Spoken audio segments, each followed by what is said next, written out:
చేతి వంటకి స్వాగతం। ఈ రోజు మన వంటగదిలో ఒక మంచి రెసిపీ చూపించబోతున్నానండి। అదేమిటంటే గుమ్మడికాయ జ్యూస్ ఎలా తయారు చేసుకోవాలో చూద్దామండి। ఈ గుమ్మడికాయని ఈ విధంగా మనం కట్ చేసుకోవాలండి। బయట తొక్క చాలా మందంగా ఉంటది, దాన్ని తీసేసుకోవాలి। గుమ్మడికాయ మన ఆరోగ్యానికి చాలా మంచిది, ఇమ్యూనిటీ బూస్టర్ గాను, సర్వరోగ నివారణి అని కూడా మనం చెప్పుకోవచ్చండి। ఇది ముఖ్యంగా మనకి స్కిన్ కి కూడా చాలా మంచిదండి। ఇది స్కిన్ ముడతలు పడకుండా పొడిబారిపోకుండా కూడా ఇది మనకి సహాయపడుతుంది।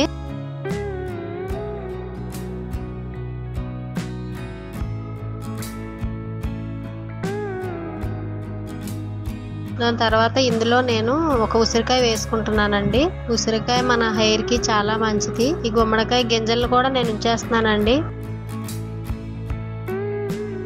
ఈ విధంగా గుమ్మడికాయ ఉసిరికాయ కలిపి మిక్సీ పట్టుకుంటున్నాను। ఇందులో నేను కొంచెం పుదీనా వేసుకుంటున్నానండి।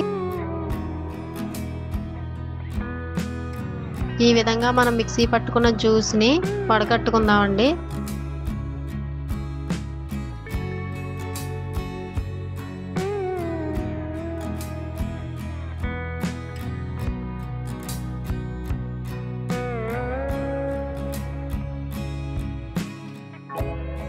ఇది మా ఎర్లీ మార్నింగ్ జ్యూస్ అండి। మేము రోజుకి ఏదో ఒక జ్యూస్ తాగుతూ ఉంటాము। ఈ రోజు నేను గుమ్మడికాయ జ్యూస్ తయారు చేస్తున్నాను। రోజు మనం ఏదో ఒక జ్యూస్ తాగితే మనసు ప్రశాంతంగా ఆరోగ్యకరంగా ఎటువంటి గ్యాస్ ప్రాబ్లమ్స్ ఏమీ లేకుండా చాలా హెల్తీగా ఉంటామండి। మీరు కూడా ట్రై చేసి చూడండి।